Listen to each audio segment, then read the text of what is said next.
السلام علیکم پیارے بچوں، آج ہماری کہانی کا موضوع ہے جادوئی چاندی کے سکے۔ جلدی سے میرے چینل کو سبسکرائب کر لیں۔ ایک چھوٹے سے گاؤں میں لیو نامی ایک مہربان بوڑھا آدمی چاندی کے سکوں کا ایک تھیلا دریافت اس نے کیا۔ جب بھی کوئی نیک کام کرتا تو اس کی جیب میں ایک سکہ آ جاتا۔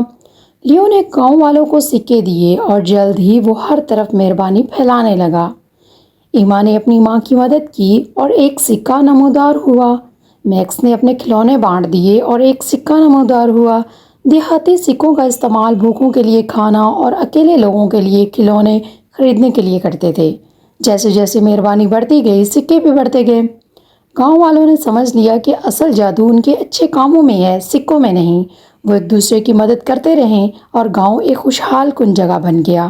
لیو مسکرایا، یہ جانتے ہوئے کہ چاندی کے سکوں کا جادو زندہ رہے گا۔ گاؤں والوں نے سکھا دیا کہ احسان سب سے بڑا خزانہ ہے۔